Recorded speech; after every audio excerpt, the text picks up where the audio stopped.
Welcome back to the heart of the digital world where love meets algorithm and swipes pave the way to connections. This is JusNik, your navigator through the complexities of modern love on Digital Dilemmas Unplugged. Today, we're exploring the landscape of love in the era of endless apps with the incomparable Alison Wellington. Our segment, Aligning Hearts, the journey to authentic love in the age of apps, dives deep into the sea of digital dating, unraveling the mysteries of romance, understanding, and genuine connection in a world captivated by screens. How do we sift through the digital noise to find real lasting love? Alison is here to share her insights on transforming digital dates into lifelong connections, maintaining self-worth amidst the swipes, and navigating the new norms of commitment. Buckle up as we swipe right in the heart of authentic connections. Hey, what's up? Welcome back for another episode of Digital Dilemmas Unplugged. So this episode, we're talking about aligning hearts, the journey to authentic love in the age of apps. And we have special guest, dating coach Alison Wellington. How are you? Fine, thank you. Thank you so much for having me. Absolutely. I love your Instagram videos, what you stand for. Like, you really be helping people get to the altar, girl. And, you know, that's the thing. Like, people want to get back to real relationships. Absolutely. In a world where you're in situationships and nobody wants titles. So let's just tell everybody what you do. Yes, absolutely. So again, my name is Alison. I'm a certified dating and relationship coach, and I primarily work with busy professional women to move them from overwhelmed with dating to happily married. Oh, wow. Yeah, because that could be a struggle. I mean, a lot of people, because of the pandemic, non-traditional ways of dating, online Yes. apps, and then you see the horror stories with some of the dating apps and people, you know, you don't really know who people are until you get with them. So how do you think the digital age has reshaped our understanding of romance and dating? Yes, absolutely. But let me say, Yes, yes, we're in the digital age, but dating apps are not new in the sense that they actually began to get popular in the late 90s, 99.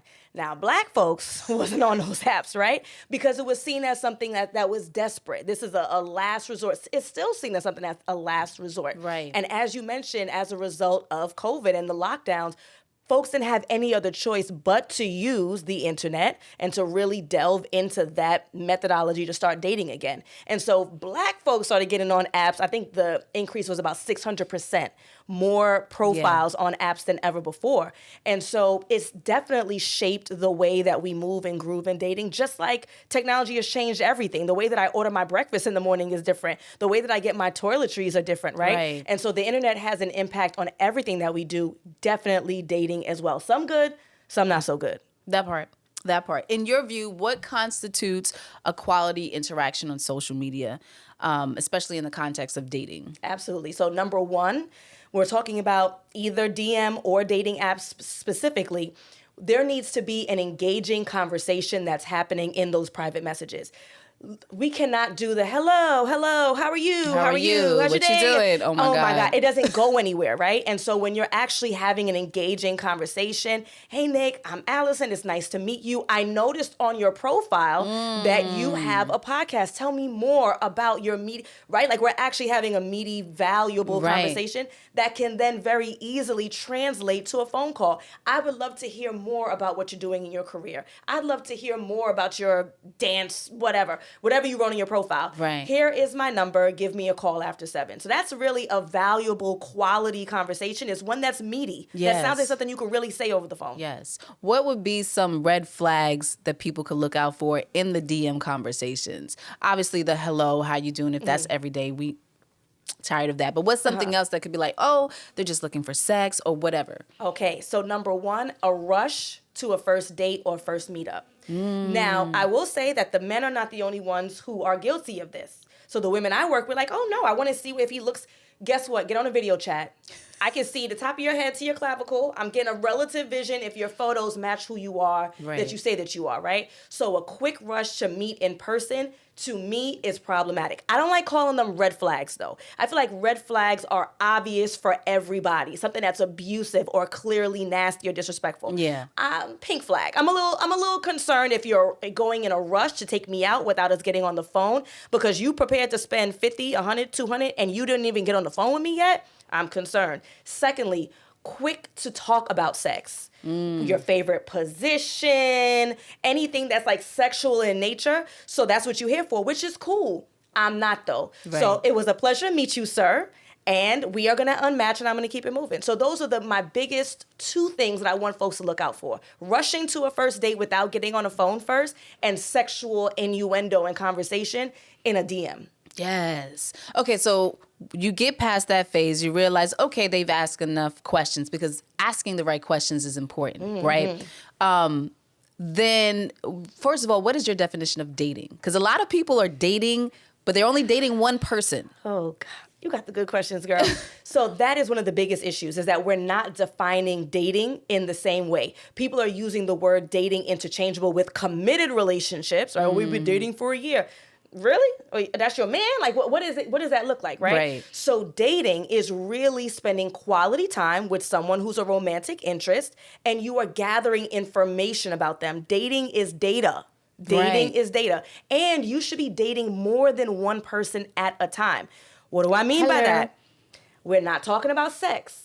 Spending quality time with a romantic interest, gathering information. And let me tell you, that's for the gentlemen too. Ladies and gentlemen should be spending time. This is the way I like to compare it. If you're on a job interview, you're looking for a job, you're on a job hunt, right? Are you going to apply to one job, wait for them to potentially call you, go on the first interview, wait a couple of weeks, see if you get called for the second? No, you applying to 4 or 5 different jobs. You changing up your cover letter to fit each position. You're going on multiple interviews. When you're on the interview, you're assessing whether or not that environment is an appropriate match for you, and they're assessing whether or not you're an appropriate employee for them. We're gathering information to see who's the best fit, and then we're going to decide who's best and move forward with them. Now, after I sign the contract, it's lit. Right? Like, we're committed. I'm showing up to work every day on time, excited to do the work, and reciprocity, you're going to pay, right? In a work example. But in a dating example, now we've moved from dating, seeing multiple people, seeing who's the right fit, to a committed relationship where it's just you and me in this thing together. Okay, so you mentioned dating and sex. I want to ask you real quick, in your professional opinion, should there be sex involved when you're dating? No. Okay, now elaborate, girl, because somebody's mad now. Like, wait, what? Right. So, and that might not be practical or realistic in the society that we live in today. But ideally, we talk about ideally, we should not be introducing sex to a dating circumstance, because it muddies the waters.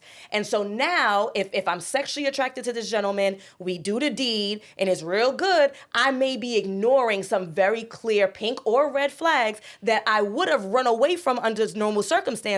But now I'm excusing away. And we all know that sex is not substantial enough to allow a relationship to last forever, right? People can have great sex and they're never able to get to the next step. They hate each other. They're arguing. They're fighting. And the only reason they stay together is for good sex. That's not healthy. And so ideally, in a perfect world, we should keep sex out of the equation.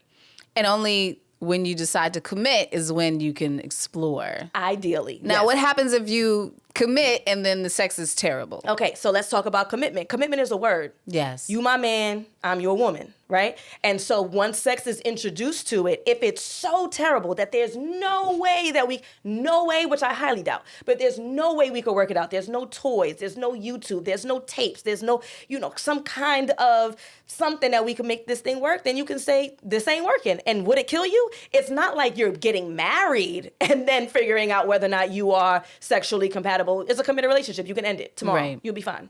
Yes. So going back to the dating, how should individuals navigate digital dating phenomena like ghosting or breadcrumbing, which is a trend now? Yeah. So I'll say this. Not a trend now, right? Yeah. We just have the terminology and we have the maturity. Our generation now has the maturity to really label these things and hold people accountable to it. I'm sure in the 80s there was some dude on the block who ghosted some chick. For sure. Right? Like, so this is not a new phenomenon, but now, thankfully, we have the vocabulary to label it. And as a result of being able to name that thing, we can hold people accountable to that thing. Yeah. So what do you do? So there's a couple of things. The breadcrumbing, you have 100% control of ending the breadcrumbs. you can decide to no longer follow the crumbs. So for those who are not familiar with the term, it means it's when one person leads another person on with giving them just enough so that they're still interested. So I'll call every other week. I'll take you on a nice date once a month. I might buy you an item here or there, but there's no real growth or connection. You can choose to not answer the phone. Right. You can choose to deny the date. You can choose to not take the gift. So the breadcrumbing really it requires both parties to be active participants in this. Choose to not accept the bare minimum. Now, is there an exception that perhaps the breadcrumbing is acceptable because that person is just busy? Well, then it wouldn't be breadcrumbing, because breadcrumbing is on purpose. Like, I know that I don't have the capacity to commit, but I don't want you messing with anybody else, so I'm going to purposely give you just enough to lead you on. If someone is legitimately busy, then they need to express that. And if the other person is in agreement that says, oh, I see you, you do have a big project, you are, working to become partner in a firm, you are on tour, you're a major artist, and I accept your schedule as it is, that's a different story. Yeah. But purposefully leading someone on just to hold on to them just enough so they don't mess with nobody else, that is manipulation. And I that's feel like we got to run that whole clip back because that whole statement, somebody's going to resonate like, oh my God, that's what's been happening to me. And most people don't even realize that that's the situation that they're in. And I feel like a lot of that has to do with their own childhood traumas, their insecurities and things like that. How important is healing before you get into the dating world? Absolutely. It's a must. Yeah. Because what happens is that you're going to repeat some of the patterns that you've experienced in the past. If it's childhood trauma between your parents, it could be adult trauma, something that you experienced as an adult in your romantic life or otherwise, even with your friendships, being denied or feeling left out, any of those types of things will have a negative impact on how you function in relationships. Relationships are not only romantic, romantic relationships, and then there's familial, and then there are friendships. So the way that you have functioned in the world for 20, 30, 40, 50, 60 years will have an impact. You do need to heal those wounds. If that's therapy, if that's journaling, if that's coaching, if that's prayer, you have to fix those things, because what's going to happen is that you're going to continue to repeat the cycle. And you don't want to be a repeater of what you've experienced in the past. You don't want to put that on somebody else who didn't do it to you. You don't want to put that on your potential children that come out of that relationship. So absolutely. Well, that's interesting, and I'm curious to hear what your thoughts are. Tyrese, I love you. You know I do. You can come back and talk to me anytime. So, he's had a very public divorce. Yeah. And he may even be engaged now. I don't know. He's been doing some weird stuff on social media. Still love you. So I asked him if he was healed. I said, have you healed yet? Because he is in a new relationship, but he was going around talking about his ex-wife and everything that went sour with it. He wrote a whole album about her, as his form of venting. That's his journaling, which is totally fine, I guess. But he was quick to say he didn't heal. And he said, it's not meant for everyone to heal. And sometimes you can find love through another person, and that can help you heal. What are your thoughts about that? Because we were going back and forth, and I had to agree to disagree. So first, let me take a step back and say that healing is a process that may never be completed. Yes. Right? But it is a process that should be actively occurring at all times, right? And relying on someone else to heal you is not an intelligent decision. It's not an emotionally intelligent decision to make, because now you're putting all your eggs in one basket. And we've all learned since childhood, you don't put all your eggs in one basket. So if I'm relying on this other person to do the work and to heal a wound that they did not create, that's unfair to them, and it's unrealistic and impractical. You need a professional. You need somebody who's going to step in and say, this is what you experienced. This is why you're behaving this way. This is why you react. These are your triggers. Be mindful of your triggers. This is how you can avoid conflict moving forward. This is how you communicate effectively. When your partner says this, they really mean that. Let's bring your partner in. Let's sit down together so that I can help facilitate a healthy conversation. Here's some homework. Yes. Right? These are not skills that we're born with as babies. We have to be taught these things. And there was some breakdown somewhere, 60s, 70s, 80s, crack epidemic, Section 8, black men forced out of the household, whatever that looks like, that has caused this huge rift and this lack of communication, which is now digital age. We have the gender wars. We have all this conflict that's coming out online that really is deeper. It's more about the wounds that we have experienced as children, as young adults, that we are not healing and we're not taking responsibility for. For sure. And then there's a lot of people who's trying to catch up with the Joneses and what they see on social media, imitating lives that may not even be real. So how can one maintain their self-worth and self-esteem in this superficial world of online dating? Oh my goodness. Take breaks. Like unless you are in media, right? Unless you are a celebrity or sure. an influencer, you don't need to have Instagram and Facebook and TikTok and YouTube. I tell people all right, that take breaks all the time. There's no reason that you need to be on it. Very specifically, I'll give you an example.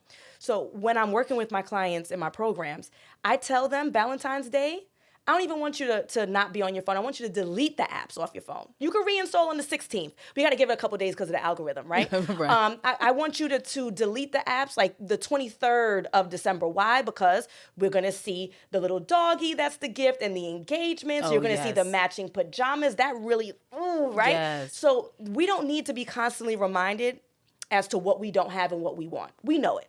It's there, right? At the same time, you can control some of it. Remove the content from your phone. Gone are the days where we have like constant pressure from magazines and constant pressure from, billboards. All of the advertisement is in your phone. So you have the responsibility and you have the control to be able to mitigate that. Get off your phone. It helps. Absolutely. Get off your phone, people. Get off your phone. So what signs should people look out for that indicate that they might be in a digitally unhealthy relationship? Good one. So if you are demanding and requiring access to your partner, this is your whole man, your whole woman. Like if you talk about dating, you're wild. But your whole partner's phone. You want access to the phone. You require it. It's an absolute must. They have to have their location on in order for you to be able to continue to be with them. Can we talk about that for a second? Okay, I'm not going to call you out. But there was a person he was trying to date me for a while. And I was like, okay, well, I'll give you a chance. Knowing that there wasn't really any connection there. But he asked me to turn on my location. We're not even in the official dating phase. It's me trying to see if I want to date you. Yeah. And he had already asked for the location. And I was like, that's too much. I was like, Were why? you traveling? Was it something that was like legitimate where it really does make sense for your safety? I was trying to figure that out, but I think it was a matter of me saying, oh, I'm going to be somewhere such and such, and I'll be wrapping up in an hour or so. And he's like, all right, can you turn on your location? I said, well, I'll be done in an hour. But to me, that answer wasn't enough. And he was like, well, why can't you turn on your location? So it was a little bit of back and forth. And I was like, because I said I would be done in an hour. Is there something that you want to make sure I'm there? And then he didn't really have an answer. He was just like, I just don't understand why you can't turn on your location. So it was one of those open-ended questions or arguments that never really got resolved. But to me, it was a red flag because I'm like, why are you insisting in knowing my location? Like, are you going to pop up? Right. Let me know, you know? So, yeah, I just think that this... Yep, so access to the phone. Yeah. Requiring locations to be on without reason, right? I'm traveling, that makes sense. You want to make sure it's super late at night, that makes sense. But without logic and reason, that's also a concern in the digital age. And then the last piece will be looking through phones. Why are we looking through phones? Now, because they don't trust them. Well, there you go. Now, accessing the phone within reason, meaning, hey, my phone is dead. Can I use yours to call my mom? Right? Oh, I want to take a picture of the baby. Pass me your phone real quick. Oh, there's a rainbow. Right? I want the aux cord. We playing some music within reason. So I don't mind having access, but having girl, I just had a memory of me with a partner that I did not trust, middle of the night, on my hands and knees, crawling over to the desk to reach for the phone so that he doesn't.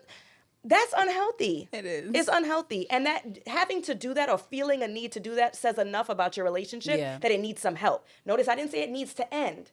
It needs some help. But did you find anything? I sure did. But don't let that point undermine the fact that I shouldn't have done it. And then again, that speaks to the health of our relationship more than or just about as much as the actual stuff that I found on the phone. Most definitely. Most definitely. Very interesting, though. So, but in a relationship, a committed one, maybe even take it as far as being married. Is there ever a time where it's okay to go through phones? Or should it just be known like, oh, that's not your business? Like, when does it actually become your business? If that's your partner, and they say, well, you shouldn't have anything to hide. Yes. So you shouldn't have anything to hide.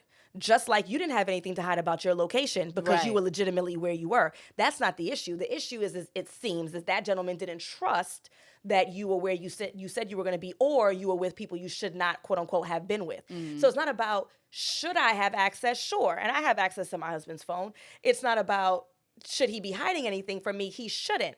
But the question is, why do I feel the need to do so? And if I feel this burning desire to do so, that says more about me and our relationship than it does the actual potential contents in the phone. For sure. But so let's just say that someone is trying to look at their partner's phone and he rejects it. Is that a reason for concern? I turn it back to you. You rejected the location. Was that a reason for concern? Right. In my situation, it wasn't. But we weren't committed. It's a different story. If I'm married to this person, then I feel like, oh, yeah, sure, here. What you need. I would want to know, like, what you're looking for. But there's some situations where a lot of people are like, their significant other is really firm on, I don't want you to be in my phone. Yeah. And it's just, they want to maintain their privacy, but there's nothing in there, they say. So then what's the big deal? In some situations, that is the case. And then others, not so much. I think that it needs to be within reason. Yeah. So is there a history of cheating? Right? Where are we in terms of being able to move forward from there? Like, it just can't be, I want to look through it just for the sake of doing it. When you've done nothing, you've said nothing, there's been no questionable behavior. I think a person does have a right to create that boundary without it automatically meaning that, oh, it must be the fact that they are cheating or there is something that's inappropriate in the phone and that's why you're blocking me. Now, I will say this, though. I am going to pay attention to some behaviors because there are some behaviors that's questionable, like constantly flipping over the phone. They normally don't go silent all the time, and now they magically are silent all the time. Sleeping with the phone underneath their pillow. Anything, snatching the phone, like any kind of like extremely suspicious behavior, I can understand the logic of he's hiding or she's hiding something. But other than that, we need to maintain the boundary. Well, I like it right here. So I want to continue talking about marriage, right? I would consider myself a non-traditional person because I don't necessarily believe in the title of marriage, right? I love the idea of it and all that encompasses without having the paperwork and all of that extra legal stuff that goes with it that says, hey, this is what it is. Because I feel like a lot of times when you have that title, things begin to change. And then in some relationships, there's a sense of ownership that happens where people feel like they own you. I like my freedom. And of course, there's other issues that I'm aware of within my childhood that lets me know why I don't want to commit. To that level. To that level. Okay. Which I'm working on. But for some people, they feel like it's not logical to think that you can just be committed to one person your entire life. As a married woman, how long have you been married? 4 years. 4 years. So you know you're with your lifelong partner. Yep. And why do you feel that?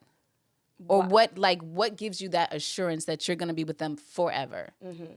So well before we were together, I had a conversation with an older gentleman. I was in my 20s. He was in his mid-40s. He was married, 2 children. And I was complaining about some boyfriend, the same one with me sneaking with the phone. And he said, well, what do you want? Alison, well, what do you want? What are you looking for? And I couldn't answer that question. And if I can't articulate what I want, then how am I going to be able to find it, right? And so in that moment, I got a piece of paper, I got a pen, and I wrote down, at the time it was 5, I ended up adding one more, 6 what I call non-negotiables. These are the behaviors and traits that my partner must have in order for me to continue to be with them, escalate to commitment to engagement, marriage. And so those are the non-negotiables I stuck with. And as I continued to date throughout my 20s, I'm assessing, does the gentleman who's in front of me, does he have the things I'm looking for? And then when I got to Andrew Wellington, he had those things. And that's it. I understood exactly what I needed in order to be happy in a marriage. And he has those things, and he's continued to have those things. So that's how I know that he's the one for me, because I know what I want, and he has it. Absolutely. I love that. And is it possible physically to just be attracted to one person? I think so. But I will say this, for those who feel that way, for those who say, marriage is unnatural. Monogamy is unnatural. I want to be in a relationship with multiple, whatever that looks like for them. That is their right once they're honest about it. And I think that's where the disconnect is that they may be honest in the barbershop and they may be honest in the comments on Instagram, but then when they meet women, they're not being upfront about what their true beliefs are. I don't desire marriage. I don't desire children, whatever it looks like. And that's where we get all this conflict, is that folks are not being forthcoming on exactly what they want. And there may be some gentlemen who will say, well, I'm showing you signs. Nah. This is people's lives. Right. You have to be 100% forthcoming. I don't believe in the institution of marriage. Now, if that woman still dates you, after that, that's her business. Right. If she thinks she can change her mind, after that, that's her business. But in the moment, we're not being forthcoming enough about what exactly we want from people. I think sometimes we don't know ourselves. Yeah, absolutely. And I want to touch on that too, because you said a very important statement that a lot of women and men fall into those traps of feeling like they can change someone. What do you say about that that way of thinking? No, it doesn't work. Folks change when they're prepared to change. Right? Like if someone is on a weight loss journey is when they decide that they want to lose the weight. If someone decides that they want to get their finances in order, it doesn't matter how much pressure you get from anybody, your parents, society. When you decide that you want to make a drastic change in your life, you are going to decide that there's no one on this earth that can change your mind for you about anything. Even in the worst case scenario, we're talking about someone necessarily who's facing, let's say, abuse, right? It's when that person decides, I can't take it anymore. The next time that this happens, I may not live. I want better for my children. They have to decide. It doesn't matter how many episodes of Iyanla or Oprah, how many times their friends say, girl, you deserve better, how many times a brother comes to try to beat. It doesn't matter what happens. You have to decide as an individual that you want to change your life. No one can make that decision for you. And thank God that exists. Thank God that free will exists where someone can't just come in and just change my mind and make me go in a different direction that I want to go. Well, see, in a lot of those situations, a person will take the accountability away from themselves and say, well, I was attracted to this kind of person. People feel like they attract a certain type. Like, I always date cheaters, or I always date abusive people. And I saw an Instagram post where you were saying that it's a choice. And it is a choice, but they have to be recognizing that there's a pattern, there's a history, there's a trigger or some trauma that's resurfacing why they're attracted to that type of person. And that just goes back to healing, in my opinion. Yeah. So do you feel, because you said you don't believe in the word attract, but is it possible that they are attracting it because of the trauma? And because of the trauma, they're making the choice to relive that? So I'm still going to stand 10 toes down and say that I don't believe in attraction in that way. The way that I see it, I don't know if anybody's ever traveled to the Caribbean, Africa, any place real hot, probably down south too. And you'll have the street lights on. And the street lights will have a whole bunch of insects on it, all different types. Some got 8 legs, 10 legs, some got wings, some are pretty, some are ugly, all different types of insects, right? And then you turn off the light and what happens? All the insects fall to the ground. I see us all as lights. I think that we attract all different types of men and women, good, bad, ugly, pretty, rich, poor, whatever, right? And then we choose to turn our light off for some, and we choose to keep our light on for others. That's where the choice comes in. And so we need to make better choices, as you alluded to. If that choice means I need to be more mindful of the way that I speak to people, if that choice is I need to be more mindful of behaviors that are suspicious in nature, that seem like the person's cheating, whatever it is, we make a choice. So I believe that we attract all and we choose some in accordance to our experiences. I can feel that. I can definitely feel that. But I do feel like there has to be some self-realization of how you grew up in order to make those right choices. Yes. Because you are a person who, for me, you seem like you've gone through your healing journeys and probably several of them to get to where you are, where you know exactly who you are. And like you said earlier, you know who you are, you know what you want. Right. When you don't know those things, it's hard for people to say, okay, I am making this choice to keep dating this person that reminds me of my father or my mother who wasn't there. And that to me is a conversation that I feel like needs to be had more so that people understand why they're making the wrong choices. Yeah. So the good thing is that the stigma attached to mental health support has significantly diminished. So thank God for that in the last 10 years. But I do think that there needs to still be more of a push and a focus. If you break your arm, you go to the doctor, there'd be no question about it. And if you didn't, they look at you like you're crazy. Girl, your arm's broke. Go to the doctor. Right. So if your heart is broken, Yeah. why would you not also look for similar support? It doesn't make anybody crazy. It makes them intelligent that they recognize that I am hurt in this area. You are the expert that can fix the hurt. I'm going to go to you.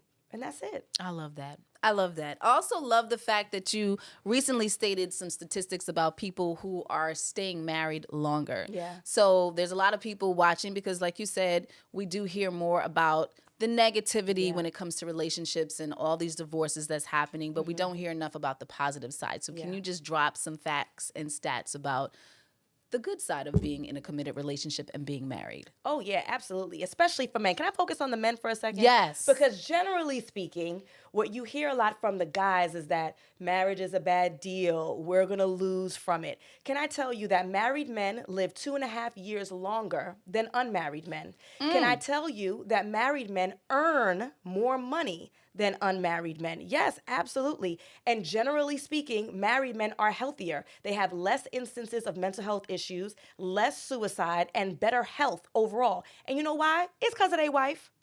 It's because of their wife. And it's because simply, very simply, babe, did you pick up your medication? Babe, I sorted your meds out. Here it is for you. I put my stepmom puts my dad's meds on his breakfast plate. It's undeniable. He got to take it. That part. Right? Babe, I made the appointment for you. Let's make sure. Because generally speaking, especially for black men, they don't tend to go to the doctor. So just having a wife who made the appointment and drove you there and forced you to pick up the meds is going to make you live longer, happier lives. So absolutely, marriage, in my opinion, healthy marriage, where you go through a healthy dating process, an appropriate vetting process, and then you decide that that's what you want, not because grandma and them said, well, you better marry that boy, he got you pregnant, right? Like you decide that that's what you want from your life. It's going to make you a healthier, happier person. One more point on this, because I've shared this multiple times and I want to share this again publicly. Back in 2018, I was looking to buy a house. I live in Brooklyn. I'm from Brooklyn. I want to live in Brooklyn. I want to live and buy my house in New York City. Guess what? My little W-2 was not enough for me to be able to afford a house in New York City. I had to go to Yonkers. That was the closest that I could get to New York City to be able to afford a house. My mother said, you know, why don't you ask Andrew, who was a boyfriend at the time? Mm-hmm. My mom is an old school West Indian woman, so I can't believe she said this. She said, why don't you ask Andrew if the two of you want to get together and buy this house? I said, you sure? Like, you going to be okay with me buying a house with a boyfriend? She said, y'all going in the right direction. I said, okay, ask Andrew, babe, you want to buy a house? Sure. My W-2 plus his W-2 put us in a position to be able to purchase a house in Brooklyn 7 blocks away from my mom. Wow. Multifamily. Wow. Generational wealth started right there, right? 7 blocks away from my mom. Now we had a baby. Guess what? Grandma, come get this kid, right? So it makes life so much easier. So this idea that marriage and partnership and moving through life together in order so that you can achieve the goals that you have is unreasonable, is illogical. It doesn't make sense. I'm curious, what was the story before you met your husband? Because for me, I feel like there's always something that you go through. It doesn't have to be super traumatic, but there's an experience you have before you meet that one. Yeah. Do you have that situation? I do directly. So before I re-met my husband, because I met him when I was a teenager, but before I re-met him in our adulthood, I was dating a gentleman for about 4 years who was either unwilling or unable to commit on the level that I was looking for. So he didn't mind me being his girlfriend, right? Like that wasn't an issue. Even though that'd be an issue for some folks. Like they can't even get a title, girl. But I got that. Okay, but we're in our late 20s. We're in our early 30s. Like, when are we going to get a savings account? When are we going to buy a house? When are we going to get engaged? When are we going to have a baby? Like the things that I was looking for and what I find my adulthood, he was not willing or able to provide. And I say willing and able very carefully because I don't know if he just didn't have the capacity. He didn't have the experience growing up between his parents, so he didn't know what it looked like. Or maybe he was more insightful than me. So I'm here stressing this man out, and maybe he saw that we were not an appropriate match to take the next step. Either way it goes, after 4 years, I said, you know what? We're not moving at a speed that I feel comfortable with. As a woman, my eggs are limited, and so I have no other choice but to move on. He had no other choice but to respect it. And as soon as I ended that relationship, I jumped back into the dating scene. I sure did. Now, that's not easy for everybody to do. Because when people get out of situations and sometimes you really get your heart broken, it is hard for them to bounce back because they don't want to take that risk. Yeah, they want to find the husband, but to take that risk and that leap of getting back into the dating world, starting over again, getting to know people, being vulnerable again after you got your heart broke, what do you say to that person who's watching right now? Like, girl, you know, shout out to you. You were able to bounce back. But for me, I'm still, I don't want to get hurt anymore. Right. So a couple of things. Number one, mitigate your risk. So everything is a risk, right? Me coming out here to do this interview today was a risk. I got hit by a car. What am I not? I'm not going to do it because I'm afraid something bad's going to happen. I mitigated my risk. I drove myself. I parked in a lot. I looked 2 ways before I crossed the street. Like, you mitigate your risk. So what does that look like in dating? So being clear on exactly what you're looking for. Having a vision. These are the requirements that this gentleman or this lady must have in order for me to continue to see them. Make sure you are the list or you can complement the list. Because we can't be outrageous in our expectation, because would that ideal man or woman want you? Once you have the list, what questions are you asking? What behaviors are you paying attention to assess whether or not that person has that thing?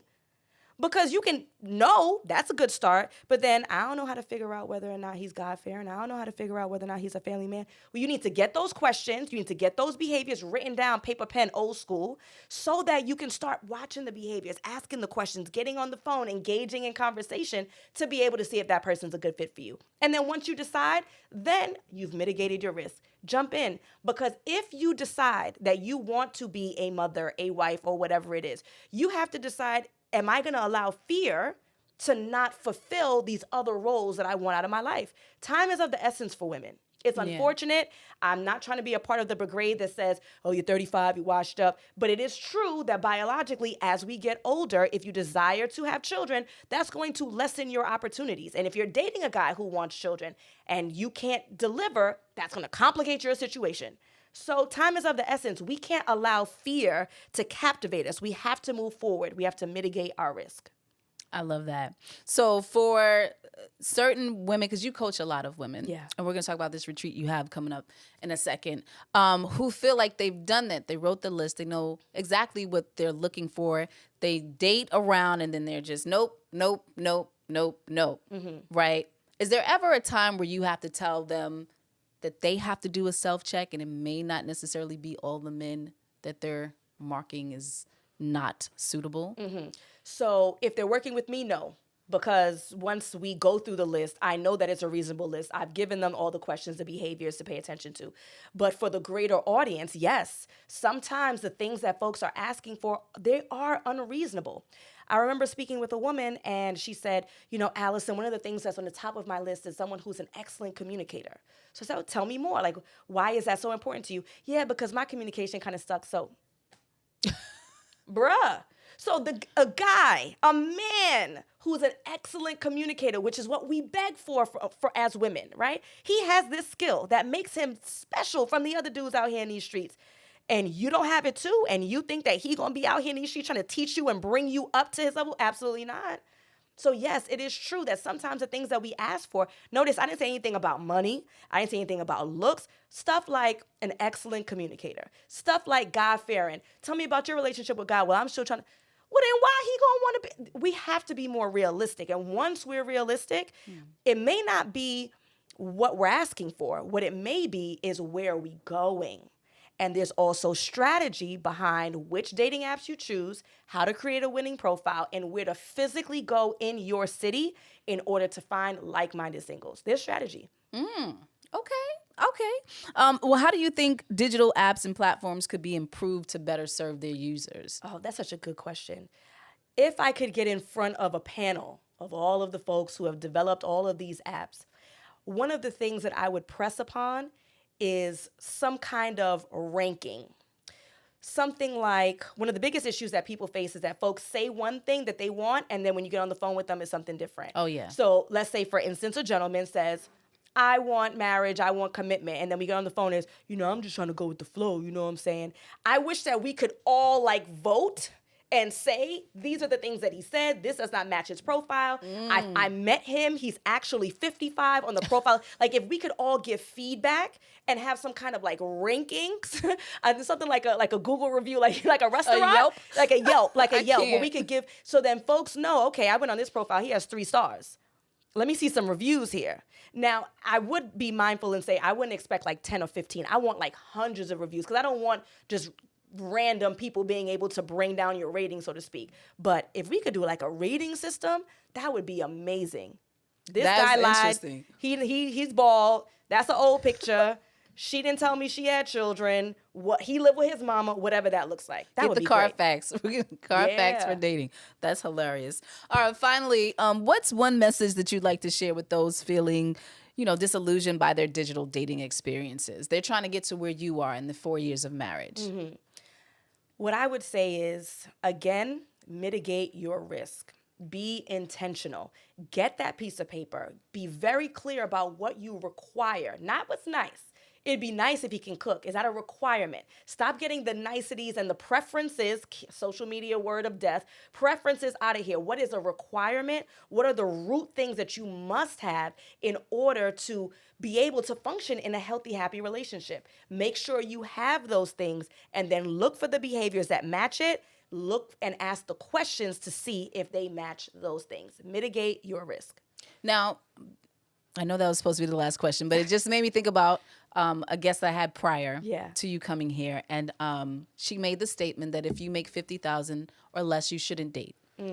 And stood on that because she said, well, if you're comfortable settling for someone who makes $50K and under, it says a lot about you and what you want in life, and you're not pushing yourself to want more. That can be a lot of people's requirements in this new age where everyone wants to get flued out. Not everyone. That's the social media stuff. For sure. Yeah. But that's what you see. That's And what you because see. of it, it does affect other people and how they view their relationships and thinking you have to make a certain amount. What would you say as a professional should be top requirements? Because a lot of people are saying, oh, well, he's got to have the looks or she's got to have the looks. She's got to have the body. She's got to have the bank account. But obviously, like you said, those can be superficial and you want to know more about the person themselves. What is your top 5? Yeah. So I'm going to push back and not give you a top 5. Okay. Only because they really are dependent on your personal experience, your morals, your values. I have a ton of clients who say, God-fearing. Ton. There's some people who have no relationship, they have no desire, so that's not going to be something that's important to them. What I will say, though, in regards to looks, I think there should be like a sliding scale. Do I find this gentleman attractive? Do I find this woman attractive? Because you do have to sleep with this person. So I'm not going to tell you to date a gargoyle, right? Like, that's unreasonable. It's illogical. It's not going to last. You should be attracted to them. Do they need to be the most beautiful or the most handsome? Do they have to be whatever the ideal is in society? Many times for Black folks, it's, over 6 feet, dark skin, beard, all that. Like, does it have to be ideal? Does she have to have a flat stomach and a small waist and a big butt and light skin with the bust down? Does she need to, right? What you find attractive is what you find attractive, but it needs to be, she's attractive. She ain't got to be the most beautiful. He ain't got to be the most handsome, right? So I will say that. Number 2, salary. Let's talk about it. So I know that you said that your former guest said the $50K. I would not apply a specific salary, and I'll tell you why. I know a top cardiologist in New York City. He makes $450K. He has 2 houses. The mortgage is upside down. He drives cars that are negative, whatever, lose value, whatever it is in cars. He's paying child support to multiple children. He is paying alimony to multiple ex-wives. He is broke. So putting a specific salary on someone and having that expectation, I think, is unreasonable. We also need to take into account location, right? Like $50K might actually be passable in Tallahassee. I don't know, no shade to Florida, right? And you might be able to be, you could be decent, who knows, right? Or Memphis or wherever. New York, $50K gonna be hard. Yeah. 50K gonna be hard. But I don't want to put a specific salary on folks. I'm more concerned about your money behaviors than I am about a specific salary. But is that a pink flag? Let's just say we are talking New York and they're $50K. She putting the pressure on me, y'all. Pressure. I'll answer it like this. I would not date a man who made $50,000. I wouldn't. For a couple of reasons. My number one reason, and I'm gonna let us go here, is that what I find many times that was not discussed enough publicly is that there is sometimes a power struggle and a jealousy attached to gentlemen who are quote unquote underperforming to their partner. So if I made 40 and my man made 50, that might be lit. We 90 together. Right. But for where I am right now professionally, if I were single to date a man who's at 50, I would imagine that would cause more conflict between us than the actual $50,000 and how much that stretches. Make sense? Yes. Yeah. So would you say like it have to be like, let's say the woman is making 50 and he's making 50, maybe that's more acceptable? I think so. But I don't want to attach to a specific salary. Yeah, I know, I get what you're saying. But I mean in terms of the person's drive and what this says about them as a person and their personality traits.